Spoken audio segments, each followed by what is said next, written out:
Hello बच्चों, welcome to our physics class. In today's class, we'll be continuing the chapter number 6 of your NCERT book titled as Electromagnetic Induction. And today's lecture will be the last lecture for this video, in which we will be studying the last topic of this chapter, that is mutual induction. ठीक है बच्चों, ये जो आज का lecture है, this is the last lecture for chapter number 6, जिसके अंदर हम पढ़ने जा रहे हैं इस चैप्टर का last section, that is mutual induction. Last previous lecture के अंदर आपने पढ़ा था अबाउट सेल्फ इंडक्शन, और इसके अंदर आप पढ़ने वाले हो अबाउट म्यूचुअल इंडक्शन. सो दोनों में फ़र्क क्या है, that is very very interesting. And let me tell you कि ये जो टॉपिक ही ज़्यादा इंटरेस्टिंग है as compare to self induction, और बहुत ही सिंपल भी है mutual induction. So let us begin this lecture by first of all defining what is mutual induction. और डिफाइन करते ही आप समझ जाओगे कि म्यूचुअल और सेल्फ इंडक्शन में क्या फ़र्क है. सो mutual induction is the phenomena, it is the phenomena of inducing or producing EMF in a coil due to the rate of change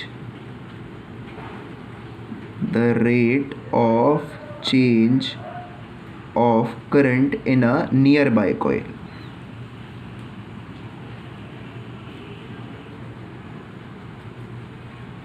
इसको आप बच्चों बोलते हो म्यूचुअल इंडक्शन. तो अगर आपने ध्यान से पढ़ा है म्यूचुअल इंडक्शन की डेफिनेशन अभी तो आई बिलीव कि आपने डिफरेंस समझ लिया होगा सेल्फ इंडक्शन में और म्यूचुअल इंडक्शन में. और आप ये भी समझ गए होगी कि जो वर्ड्स हैं म्यूचुअल और सेल्फ, वो खुद अपनी डेफिनेशन को एक्सप्रेस कर रहे हैं. हाउ, आप ध्यान से देखो, इंड्यूसिंग EMF वहाँ पर भी था, यहाँ पर भी है. Due to rate of change of current, यहाँ तक तो उस वाली डेफिनेशन में भी था सेल्फ इंडक्शन वाली में, बट वहाँ पर क्या था, करंट के आगे था थ्रू इट, मतलब जो खुद में करंट प्रोड्यूस हो रहा है, जो खुद में करंट फ्लो हो रहा है, उसकी वजह से जो इंड्यूस्ड EMF उस कॉइल के अंदर फॉर्म हो रहा है, वो अपोज करती है the flow of current in the similar coil. उसको आप बोलते हो बच्चों सेल्फ इंडक्शन. यानी कि जो वहाँ पर करंट है वो भी उसी कॉइल में है, सेम कॉइल में जिसके अंदर आपका EMF प्रोड्यूस हो रहा है. बट यहाँ पर क्या है, यहाँ पर जिस वाली कॉइल में करंट फ्लो हो रहा है वो अलग कॉइल है, और जिसके अंदर EMF इंड्यूस हो रहा है वो एक अलग कॉइल है. ध्यान से देखो दोबारा एक बार पढ़ के, it is the phenomena of inducing EMF in a coil due to rate of change of current in a nearby coil. यानी कि let me show this diagrammatically to you कि आपके पास दो अलग अलग कॉइल्स हैं. Late me say this is the coil number 1 जिसके अंदर करंट फ्लो हो रहा है, and we have one more coil which is kept very very close to this. तो आप ध्यान से देखना कि इस वाली कॉइल के अंदर कोई भी सोर्स नहीं होगा करंट का, बस सिर्फ और सिर्फ हमने एक गैल्वेनोमीटर यहाँ पर अटैच कर रखा है जो आपको बताएगा कि इसमें करंट फ्लो हुआ या नहीं हुआ. सो म्यूचुअल इंडक्शन में क्या होता है कि जैसे ही आप मान लेते हैं ये की है, इसको बंद करोगे सो करंट फ्लो होना स्टार्ट हो जाएगा, the current will start flowing. अब जब यहाँ पर करंट फ्लो होना स्टार्ट होगा, so this current will give rise to magnetic field which will in return give rise to magnetic field lines. Okay, वो अपने पास क्या करेगा, मैग्नेटिक फील्ड लाइंस को प्रोड्यूस करेगा. सो जैसे जैसे करंट बढ़ता जाएगा वैसे ही स्ट्रेंथ ऑफ मैग्नेटिक फील्ड भी बढ़ती रहेगी. और बच्चों जो, क्योंकि ये कॉइल इस वाली कॉइल के बहुत पास में रखी हुई है, सो जब मैग्नेटिक फील्ड या फिर आप कहो मैग्नेटिक फ्लक्स चेंज होगा, सो वो मैग्नेटिक फ्लक्स इस कॉइल के अक्रॉस भी बदलेगा. Okay, that is the number of magnetic field lines passing normally through this coil, they will also change and which will give rise to an induced EMF. उसी को हम बोलते हैं बच्चों म्यूचुअल इंडक्शन। और एक टर्मिनोलॉजी है जो कहती है कि जिस वाली कॉइल के अंदर आपकी बैटरी लगी होती है, इसको हम बोलते हैं बच्चों प्राइमरी कॉइल, और जिस कॉइल के अंदर ईएमएफ इंड्यूस होता है उसको हम बोलते हैं बच्चों सेकेंडरी कॉइल।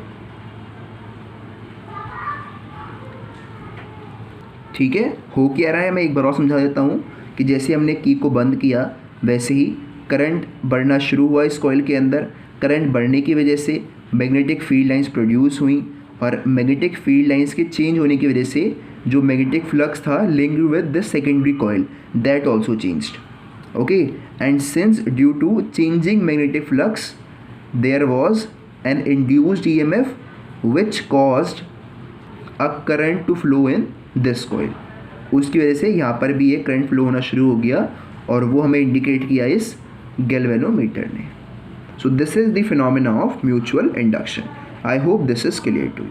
अब जैसे कि सेल्फ इंडक्शन के अंदर भी था कोएफिशिएंट ऑफ सेल्फ इंडक्शन और सेल्फ इंडक्टेंस, वैसे ही बच्चों यहाँ पर भी है कोएफिशिएंट ऑफ म्यूचुअल इंडक्शन और म्यूचुअल इंडक्टेंस और म्यूचुअल इंडक्टेंस, जो बहुत ही सिंपल है। बस आपने यहाँ पर क्या ध्यान देना है, सेकेंडरी कॉइल और प्राइमरी कॉइल पर ध्यान देना है कि करंट कौन सी कॉइल प्रोड्यूस कर रही है, कि जो मैग्नेटिक फ्लक्स चेंज हो रहा है वो किस कॉइल में हो रहा है और किस करंट की वजह से हो रहा है। सो बच्चों ध्यान देना कि magnetic flux linked with the secondary coil, magnetic flux linked with the secondary coil is directly proportional to the current flowing in the primary coil. I hope कि इसमें आपको कोई भी दिक्कत नहीं है कि जो फ्लक्स बदल रहा है हमारी सेकेंडरी कॉइल में वो प्रोपोर्शनल है to the current flowing in the primary coil. आप चाहो तो इसको ऊपर लिख सकती हो कि magnetic flux linking with the secondary coil is proportional to the current flowing through the primary coil, और उसके बाद आप ये लिख देना। And after that to remove the sign of proportionality हम एक इक्वल टू लगाएंगे along with the constant. So flux के साथ आएगा एक constant that is capital M I P, और इसी कैपिटल एम को बच्चों हम बोलते हैं म्यूचुअल इंडक्टेंस या फिर कोएफिशिएंट ऑफ म्यूचुअल इंडक्शन। तो आप यहाँ पर लिख सकते हो कि where M is mutual inductance. तो अगर मैं आपसे कहूँ बच्चों डिफाइन करो म्यूचुअल इंडक्टेंस को in terms of magnetic flux linked with secondary coil, तो आप बहुत ही सिंपली कहोगे कि अगर जो करंट फ्लो हो रहा है in the primary coil that is I P की वैल्यू अगर 1 है, सो हमें अच्छे से मालूम है कि जो म्यूचुअल इंडक्टेंस होगा वो फ्लक्स के बराबर होगा link with the secondary coil. तो आप डिफाइन कर सकते हो कि mutual inductance of two coils can be defined as magnetic flux linked with the secondary coil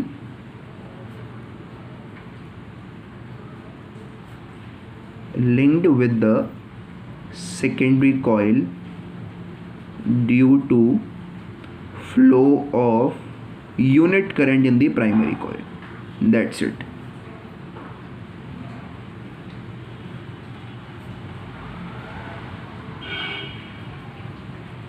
So बच्चों this is how you define mutual inductance in terms of magnetic flux related with the secondary coil. अब आपके पास एक relationship और है between mutual inductance and flux, that is कि आपको मालूम है that according to Faraday's law कि जो EMF होता है बच्चों वो होता है negative of the rate of change of magnetic flux. ठीक है, अब फ्लक्स आपके पास है किसके बराबर है, एम आई पी के बराबर है। सो आपके पास जो इंड्यूस्ड ईएमएफ आएगा वो होगा बच्चों induced EMF in the secondary coil में जो आएगा, ओके, यानी कि जो ई सेकेंडरी, ओके, ये बराबर होगा minus of D by D T of the flux in the secondary coil. This is important. ये जो मैं एस लिख रहा हूँ, ये जो हम पी लिख रहे हैं, they are important for you कि ये सेकेंडरी का है, ये प्राइमरी का है, ओके। सो अब हम इस फ्लक्स को चेंज कर देंगे इस फॉर्मूले से, एम आई पी से। सो ई एस की वैल्यू आपके पास होगी बच्चों माइनस ऑफ, ध्यान से देखना एम एक कांस्टेंट है तो एम इस डी बाई डी टी से बाहर आ जाएगा, so minus M into D by D T of I P, where I P is the current flowing in the primary coil.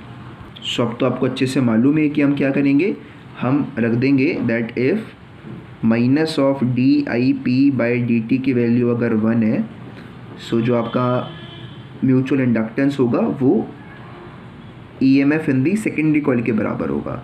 तो अब हम म्यूचुअल इंडक्टेंस को डिफाइन कर देंगे in terms of induced EMF. So you may write down that mutual inductance of two coils can be defined as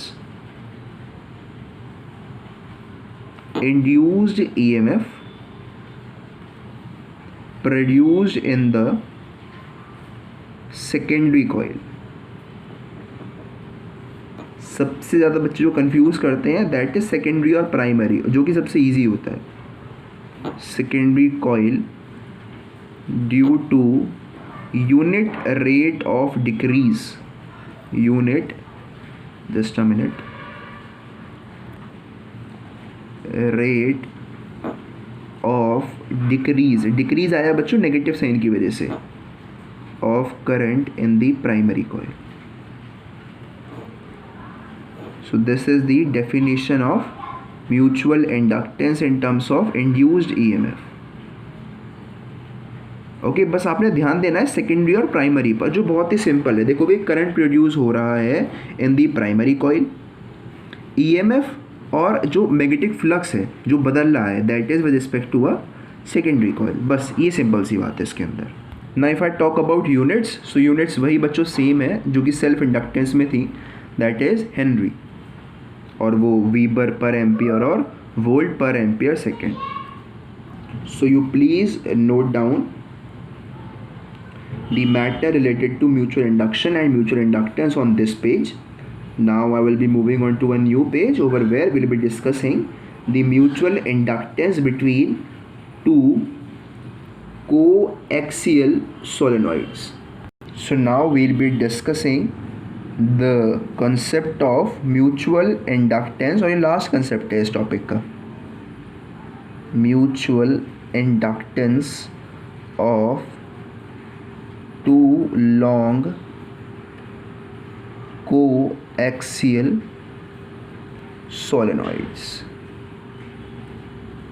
which is again a very interesting as well as a simple concept। तो हमने अभी आपसे जो बोला है ऊपर उसको एक बार ड्रॉ कर लेते हैं, यानी कि to long coaxial solenoids. Coaxial का मतलब होता है कि दोनों का जो एक्सिस है वो एक ही है। Let me draw it by pausing the video। सो बच्चों this is actually the figure.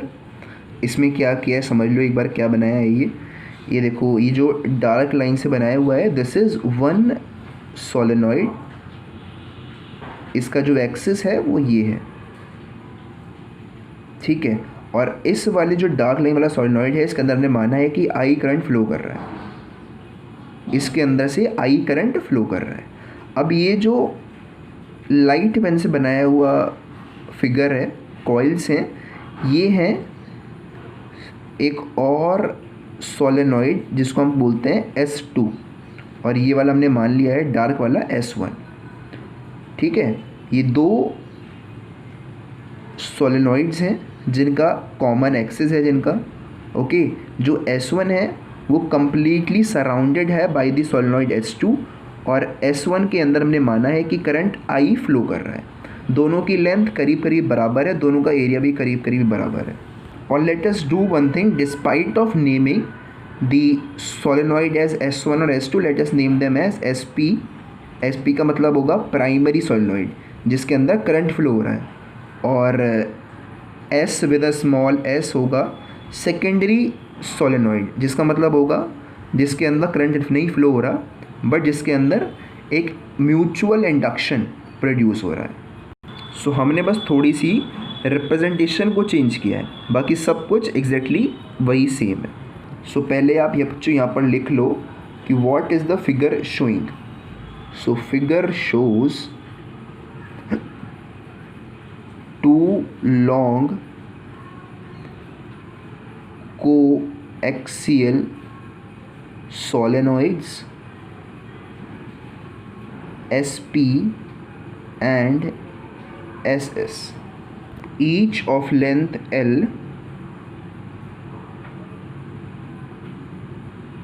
and cross sectional area capital A। आगे आप लिखोगे let NP and NS be the total number of turns. ध्यान रखना है टोटल नंबर ऑफ टर्न्स हैं, total number of turns in the solenoid respectively. मतलब इसका ये है कि जो आपका SP वाला सोलेनॉइड है इसके अंदर NP नंबर ऑफ टर्न्स हैं, जो SS वाला सोलेनॉइड है इसके अंदर आपके पास NS नंबर ऑफ टर्न्स हैं। ये टोटल नंबर ऑफ टर्न्स हैं। अगर मैं बात करूँ number of turns per unit length के वाले केस में, सो अगर मैंने मान लिया कि मेरे पास NP number of turns per unit length हैं, पर यूनिट लेंथ हैं, सो इसकी वैल्यू होगी बच्चों NP upon L, where L is the length of solenoid. ठीक है, ऐसे ही अगर मैं स्मॉल NS की बात करूं तो वो होगा number of turns per unit length, that is NS upon L। ये मतलब सेल्फ अंडरस्टूड वाली बात है, this must be self understood. इसको आप लिखो ना लिखो फ़र्क नहीं पड़ता, बट आपको ही पता होना चाहिए कि ऐसा होता है। और बच्चों एक काम और करना कि क्रॉस सेक्शनल एरिया के बाद आपने एक लाइन और लिखनी है। वो लाइन क्या है? वो है कि such that the solenoid SS completely surrounds the solenoid SP। ठीक है, SS completely surrounds the solenoid SP। हम ये लिखना भूल गए थे कि जो आपका बड़ा वाला सोलेनॉइड है it is completely surrounding the small solenoid, तो उसको आप यहाँ पर इसके आगे ऐड करोगे, एरिया के आगे। फाइन। सो अब आगे चलते हैं। आप लिखोगे let I current flow in the solenoid SP, primary solenoid. फिर बच्चों आपको मालूम है कि अगर I करंट फ्लो कर रहा है इन दी सोलेनॉइड SP, सो जो मैग्नेटिक फील्ड होगा inside the solenoid, okay, inside the primary solenoid, उसकी वैल्यू क्या होगी? म्यू नॉट NI होता है, म्यू नॉट स्मॉल NI। यहाँ पर आएगा बच्चों NP, बिकॉज NP है हमारे पास number of turns per unit length. अगर आप इसको एक्सप्रेस करना चाहो टोटल नंबर ऑफ टर्न्स में, तो आप लिख पाओगे कि BP की वैल्यू होगी mu naught NPI by L। I hope there is no confusion in these two things. So बच्चों अगर ये मैग्नेटिक फील्ड है linked with the primary solenoid, so जो मैग्नेटिक फ्लक्स होगा, magnetic flux linking with the secondary solenoid, वो किसके बराबर होगा? वो होगा B इंटू A के बराबर। तो आप लिख सकते हो कि magnetic flux linked with each turn, अभी हम सिर्फ एक टर्न की बात कर रहे हैं, each turn of solenoid SS is कि जो फ्लक्स होगा related to the secondary coil, वो बराबर होगा बच्चों BP, that is magnetic field due to the primary coil into the area of the coil, which is equal to BP की value क्या है बच्चों? Mu naught NPI by L into area. So ये तो हो गया एक turn से के पास जो मैग्नेटिक फ्लक्स है। अगर मैं बात करूँ पूरे सोलेनॉइड के बारे में जिसके अंदर ns नंबर ऑफ टर्न्स हैं, तो आप इस पूरे फ्लक्स को ns से मल्टीप्लाई कर दोगे। सो आप आगे लिख सकते हो कि then total magnetic flux linked with ns number of turns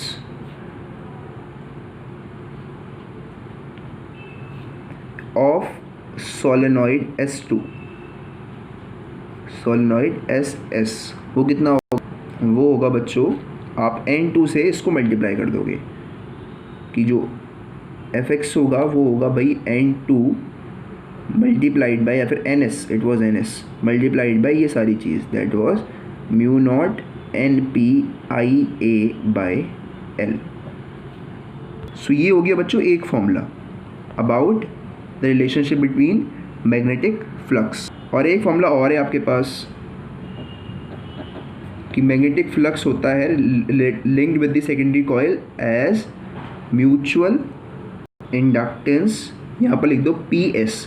the reason behind writing PS is कि ये म्यूचुअल इंडक्शन है that has been produced due to current change in the primary coil within the secondary coil. So ये MPS हमने लिखा है, और आप आगे चल के देखोगे कि चाहे हम MPS लिखें या MSP लिखें, सिंपल M लिखें, तीनों की वैल्यू एक ही होती है और तीनों का मीनिंग भी एक ही होता है। बट अभी स्टार्टिंग में हम लिखेंगे MPS।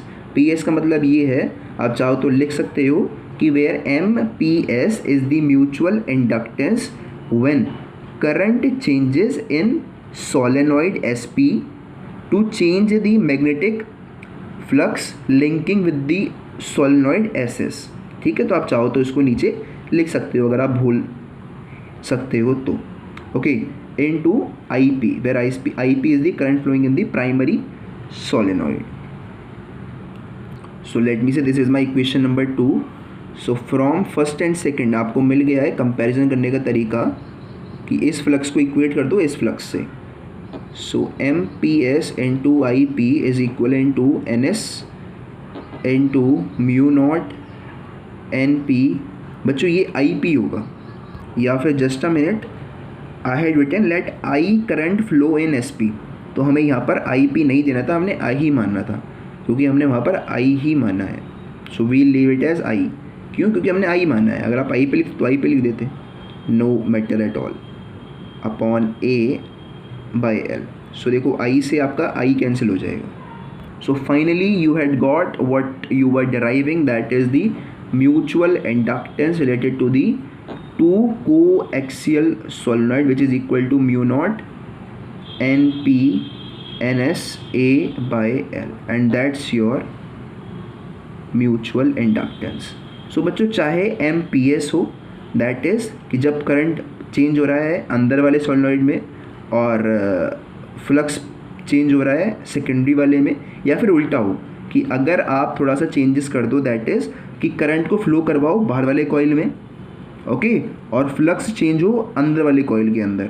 सो तब भी जो म्यूचुअल इंडक्टेंस आता है वो यही आता है। आप चाहो तो उसको डिराइव भी कर सकते हो। एक बार खुद डिराइव करना, आप क्या करना कि जो बाहर वाला हमने रखा था SS वाला सोलेनॉइड, उसको अब अंदर ले आना, दैट इज़ कि जो अब करंट फ्लो होगा वो होना चाहिए आउटर वाले सोलेनॉइड में, और EMF प्रोड्यूस होना चाहिए अंदर वाले में। Okay, so this is your homework question. बहुत ही सिंपल होता है इसको प्रूफ करना। सो मैं तो यहाँ पर लिख देता हूँ दैट सिमिलरली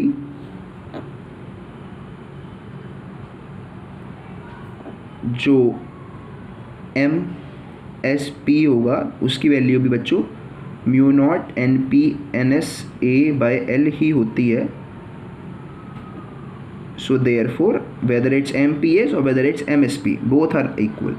सो बच्चों दैट्स ऑल, यही आपका डेरिवेशन था regarding the mutual inductance of two long coaxial solenoids. So you please note down this derivation. I am turning my page. So बच्चों आपने प्रीवियस पेज पर देख लिया था कि हमने म्यूचुअल इंडक्टेंस निकाल लिया था for to कोएक्सियली placed solenoids.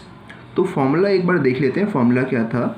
The formula was कि जो म्यूचुअल इंडक्टेंस होगा उसकी वैल्यू आपके पास होगी mu naught N P means total number of turns in the primary solenoid into N S का मतलब था total number of turns in the secondary solenoid into area of the cross section of the coil upon the length of the solenoids. तो बच्चों आपके पास ये formula वहाँ पर आ गया था रिगार्डिंग म्यूचुअल इंडक्टेंस। सो अब हम इस फॉर्मूले को और साथ ही में थोड़ी सी प्रैक्टिकल नॉलेज को यूज़ करके कुछ फैक्टर्स डिटरमाइन करेंगे on which the mutual inductions the value of mutual inductance depends, कि वो कौन कौन से फैक्टर्स होंगे जिस पर हमारा म्यूचुअल इंडक्टेंस डिपेंड करेगा। सो पहली बच्चों अगर हम जो देख पा रहे हैं फॉर्मूले में से वो है ज्योमेट्री ऑफ द कॉइल, कि कॉइल का क्या एरिया है, क्या लेंथ है और कितने नंबर ऑफ टर्न्स हैं उस कॉइल के अंदर, उस पर बहुत मेजरली हमारा म्यूचुअल इंडक्टेंस डिपेंड करता है। सो मैं सारी बातों को अगर एक साथ क्लब करूँ सो आई मैं write down it depends upon the geometry of the two coils. मतलब क्या है इसका, साइज हो गया, shape and number of turns in the coil. ठीक है, पहला पॉइंट तो आपको हमेशा हमेशा याद रहना ही चाहिए। अब आते हैं बच्चों सेकेंड पॉइंट पर। तो सेकेंड इज कि किस जो मटेरियल के ऊपर हमने उस कॉइल को रखा है, जिस पर वो कॉइल्स हमारी वोंडेड हैं, उस मटेरियल का नेचर कैसा है, that is it will influence the value of mu naught. आप देख चुकी हो कि अगर हमारे पास एक मैग्नेटिक सब्सटेंस का कोर होगा सो वहाँ पर हमारा ये जो परमेबिलिटी होती है it changes into mu naught into mu r, तो वहाँ पर आपकी परमेबिलिटी चेंज हो जाती है। And if this changes so therefore your mutual inductance also changes. So this is the point number 2, that is the nature of the material on which the coils are wound.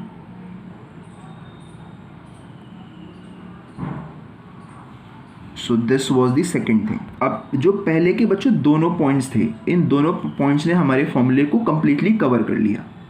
ठीक है, अब इससे बाहर तो फॉर्मूले के अंदर और कुछ नहीं है। अब जो मैं अगले 2 पॉइंट्स लिखूंगा that are on simple observation. अगर आपने ध्यान से चीज़ों को ऑब्जर्व किया हो when I was telling you तो आप इनको बहुत ही सिंपली समझ जाओगे। सो जो पहला फैक्टर है, ओके, थर्ड फैक्टर यहाँ पर हम कहेंगे, so that is the distance between the two coils, कि कितनी दूरी है दोनों कॉइल के बीच में। अब मान लेते हैं कि भाई एक कॉइल यहाँ पर रखा हुआ है और दूसरी कॉइल कहीं यहाँ पर रखी हुई है, तो ऑब्वियस सी बात है कि जो म्यूचुअल इंडक्टेंस होगा बहुत ही कम होगा। Okay, so for sure it will depend upon the distance between the coils, distance between the coils.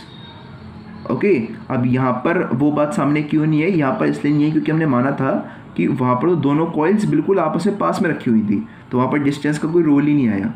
But अगर हम माने कि दो कॉइल अलग अलग हैं and they are separated by a distance, so distance will also matter between the two coils. अब बात करें बच्चों पॉइंट नंबर 4 की, तो it's very very interesting because point number 4 says कि जो रिलेटिव प्लेसमेंट है इन दोनों कॉइल्स की वो भी मैटर करती है। ध्यान से देखना कैसे मैटर करती है। अब एक कॉइल मेरे पास तो ऐसे है और दूसरी कॉइल मैंने रखी बच्चों इस तरह से। ठीक है, इसको भूल जाओ। एक कॉइल मेरे पास थी ऐसे और एक मैंने कॉइल रखी ऐसे, तो यहाँ पर देखो कि इस बार जो मैग्नेटिक फील्ड लाइंस प्रोड्यूस होंगी उनकी वजह से जो मैग्नेटिक फ्लक्स जनरेट होगा इस वाले कॉइल में वो बहुत ही कम होने वाला है। कि इस वाले केस में magnetic flux linked with the secondary coil is very very less, it's has the minimum value over here. जबकि अगर आप ये वाला केस देखो ऑफ सोलेनॉइड, तो यहाँ पर तो बहुत ज़्यादा मैग्नेटिक फ्लक्स था क्योंकि यहाँ पर हमने उसी कॉइल के जस्ट ऊपर ही अपनी दूसरी कॉइल को वोंड कर रखा था। सो यहाँ पर बहुत ज़्यादा मैग्नेटिक फ्लक्स होगा। ओके, सो आप देख सकते हो कि relative placement of the two coils also matter. Okay, यहाँ पर कम फ्लक्स है तो कम ही म्यूचुअल इंडक्टेंस होगा, यहाँ पर ज़्यादा फ्लक्स है तो ज़्यादा म्यूचुअल इंडक्टेंस होगा। सो या point number 4 is absolutely right which says that the relative placement of the two coils.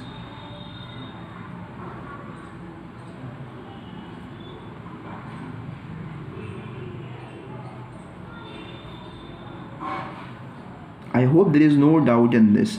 अगर मैं आपको एक और अरेंजमेंट दिखाऊं जो इन दोनों की कहीं बीच में हो, सो उसके लिए बच्चों आप ये वाला देखो, जो यहाँ पर मैग्नेटिक फ्लक्स होगा that will be somewhere Midway between these two extreme cases. यहाँ पर आपका फ्लक्स मिनिमम है, यहाँ पर आपका फ्लक्स मैक्सिमम है, और यहाँ पर जो फ्लक्स है that is somewhere Midway between these two extreme cases. Okay, so relative placement for sure matters when we talk about mutual inductance, क्योंकि यहाँ पर जो एक कॉइल के अंदर फ्लक्स चेंज हो रहा है that is due to the other coil, अपने आप से उसके अंदर कुछ भी नहीं हो रहा, वो completely डिपेंडेंट है on the other coil which is placed nearby it. So या for sure it's placement also matters. So बच्चों थ्योरी के अंदर म्यूचुअल इंडक्टेंस में सिर्फ इतना ही था। ओके, सो म्यूचुअल इंडक्टेंस की थ्योरी यहाँ पर हम ख़त्म करते हैं। सो चलो जो भी आपने सीखा उसको देख लेते हैं एक बार, एक बहुत ही बेसिक से क्वेश्चन में लगा करके, कि मैंने आपको दिखाया है एक इस तरह का figure, late me say this is the figure, कि आपके पास यहाँ पर एक कॉइल है और इस कॉइल के साथ मैंने क्या किया, एक बल्ब अटैच कर दिया है। I had attached a bulb over here, और इसके नीचे हमने क्या किया, एक और कॉइल को प्लेस किया है, और इस कॉइल में एक बैटरी का सोर्स है।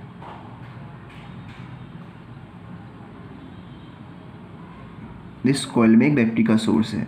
अब मुझे बताइए, क्वेश्चन आपके सामने ये है कि हमने देखा कि भाई जैसे ही मैंने इस वाली कॉइल की की को बंद किया या फिर इस सर्किट को कंप्लीट किया, वैसे ही मेरा बल्ब धीरे धीरे जलना शुरू हो गया। सो पहला सवाल ये है, why does the bulb lights, कि बल्ब लाइट क्यों हुआ।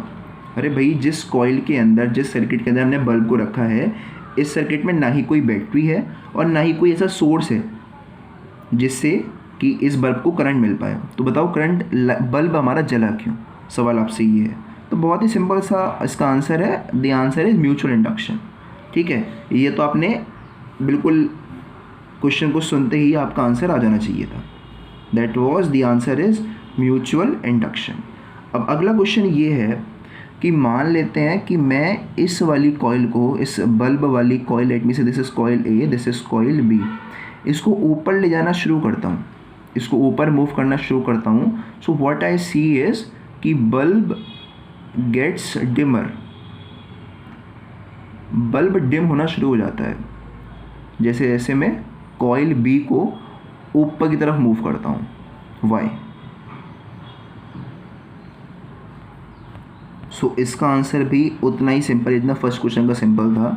इसका आंसर क्या होगा बच्चों, कि जब हम कॉइल बी को ऊपर की तरफ मूव कर रहे हैं, सो जो मैग्नेटिक फ्लक्स है linked with the coil B, it decreases, and when the magnetic flux decreases, the induced EMF also decreases, and therefore the current and the bulb connected to this particular secondary coil gets dimmer. That's the answer. The main जो इसके पीछे का reason है that is due to decrease in magnetic flux linked with the coil B. So I hope कि आपको बच्चों idea अच्छे से हो गया है what is actually mutual inductance और म्यूचुअल इंडक्शन। और हाँ बच्चों, एक बात ध्यान रखना, ये जो छोटी सी बात है that I think I had missed, वो था regarding self inductance. Self inductance के अंदर अभी मान लेते हैं न्यूमेरिकल क्वेश्चन में आपको एग्जामिनर इस तरह से दे दे कि ही गिव्स यू 2 कॉइल्स और उन कॉइल का प्लेसमेंट कुछ इस तरह से हो, उन कॉइल्स का प्लेसमेंट कुछ इस तरह से हो, ओके। और आपसे कहे कि भाई इस अरेंजमेंट बताइए what is the total self inductance related to the entire system of this particular circuit. So बच्चों आपको दिख रहा होगा कि यहाँ पर दो कॉइल्स हैं। लेट मी से कि जो इसका इंडक्टेंस है, सेल्फ इंडक्टेंस, वो L1 है, इसका सेल्फ इंडक्टेंस L2 है। सो जो दोनों का मिलाकर के सेल्फ इंडक्टेंस होगा उसको अगर मैं L मान लेता हूँ तो उसकी वैल्यू होगी L1 प्लस L2। यानी कि हम कॉइल्स को सिमिलरली एक रजिस्टर की तरह ही ट्रीट करते हैं, जैसे कि हम रजिस्टर के केस में उसके रेजिस्टेंस को ऐड कर देते थे when ever they were in series. तो सिमिलरली हम करेंगे इन केस ऑफ इंडक्टेंस भी, कि अगर आपको दिख रही हैं दो coils which are in series, तो जो इनका टोटल इंडक्टेंस होगा वो होगा the sum of self inductance of the two coils. Okay. और मान लेते हैं कि अब ये पैरेलल में लगी हैं दोनों कॉइल्स, तो आई होप कि आप आंसर दे पाए होगे, क्योंकि मैंने आपको बता दिया है कि they will behave similar to that of a resistor. कि अगर आपके पास दो कॉइल्स हैं which are in parallel to each other, and again I am saying that inductance of this is L1, inductance of this is L2, so the overall inductance of this circuit will be 1 by L की value होगी 1 by L1 plus 1 by L2, where L is the total inductance, total self inductance of this particular circuit। Okay. तो आप इसको आगे solve कर लोगे, L की value निकाल लोगे तो वो वैल्यू होगी बच्चों L1 into L2 upon L1 plus L2। सिर्फ इसको हमने रेसिप्रोकेट कर दिया। ओके। सो ये बेसिक सी बात है दैट एग्जामिनर में use in the section of numericals. So बच्चों क्योंकि अभी हमारे पास थोड़ा टाइम है, so let us do very simple numerical question of this chapter, और इसके अंदर आपका नॉलेज यूज़ होगी ऑफ डिफरेंशिएशन। ओके। और क्योंकि उसको आप मैथ्स में पढ़ चुके हो, so you can simply solve this question. So please try it out by pausing the video. Question आपके सामने बता देता हूँ क्या है, कि आपको कॉइल गिवन है और उस कॉइल के साथ जो वेरिंग मैग्नेटिक फ्लक्स है वो आपको गिवन है। मतलब flux as a function of time आपको गिवन है। क्यों? क्योंकि ये वेरी कर रहा है, it's not constant, which is 5t³ plus 4t square plus 2t minus 5। ये बच्चों वेरिंग मैग्नेटिक फ्लक्स है रिलेटेड टू अ कॉइल। आपसे कहा गया है find induced current in the coil at t equal to 2 seconds if resistance of the coil is 5 ohm। तो आपको निकालना क्या है, आपको इंड्यूस्ड करंट निकालना है। सो पहले आप देखोगे करंट का फॉर्मूला क्या होता है। करंट का फॉर्मूला होता है बच्चों इंड्यूस्ड करंट का EMF induced upon resistance, I is equal to V by R। ठीक है, ये आपको पता होना चाहिए। यानी कि आपने पहले इंड्यूस्ड EMF निकालना है, तभी आप इंड्यूस्ड करंट निकाल पाओगे। और आपके पास बच्चों R की वैल्यू है क्वेश्चन के अंदर 5 ओम। ओके। यानी कि आपने निकालना क्या है बच्चों, इंड्यूस्ड EMF निकालना है।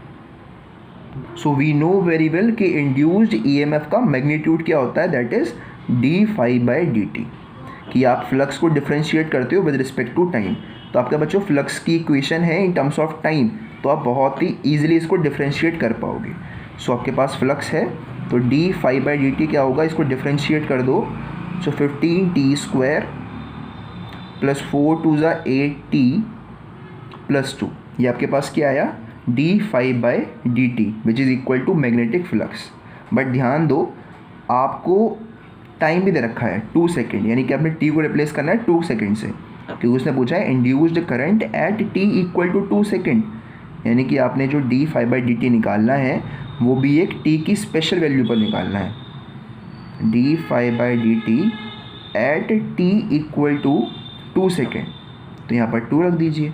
सो 2 का स्क्वायर होता है 4 और 4 15 से 60 होता है, 60 प्लस 2 8 से 16 होता है प्लस 2। So 16 plus 18 is 78। तो आपके पास आ गया है बच्चों 78। और ये किसकी वैल्यू है, ये है आपके इंड्यूस्ड ईएमएफ की वैल्यू। तो इसको आप लिख सकते हो 78 volts. I hope there is no problem in this section. तो आपको निकाला था बच्चों इंड्यूस्ड करंट, तो करंट क्या होता है, ईएमएफ जो है 78 अपॉन रेजिस्टेंस, रेजिस्टेंस आपके पास 5 वन ज़ा 5, 28, 15.36, 15.6 is the right answer, 15.6 ampere is the right answer. So बच्चों इतनी सिंपली आपके क्वेश्चंस हो जाते हैं। मतलब आपने देखना क्या है, क्या क्या आपको गिवन है, फिर गिवन के साथ हमें चलना होता है। पहले फॉर्म आपको निकालना क्या है, इंड्यूस्ड करंट, तो पहले उसी चेन बनाओ, make a chain for it. तो आपने देखा भाई फॉर्मूले में होता है ईएमएफ अपॉन आर, आर आपके पास है, ईएमएफ नहीं है, यानी कि आपने ईएमएफ निकालना है। और ईएमएफ निकालने के लिए जो भी आपको चाहिए वो सब आपको ज़रूर क्वेश्चन में दे रखा होगा। तो वो आपने देखा, हाँ जी दे रखा है, मेरे को फ्लक्स दे रखा है, टाइम दे रखा है। सो आपने यहाँ से ईएमएफ निकाल लिया, उसको यहाँ पर पुट किया, तो आपके पास इंड्यूस्ड करंट यहाँ पर आ गया 15.6 ampere. And that's it, this is how you solve numerical questions. So बच्चों for today's lecture that's all. I hope the entire chapter was clear to you. I would request you to please solve other questions that had come in your previous year papers from this chapter, and if you come across any problem please ask me. I'll immediately give a proper solution to that problem. So for today's lecture that's all. Thank you very much.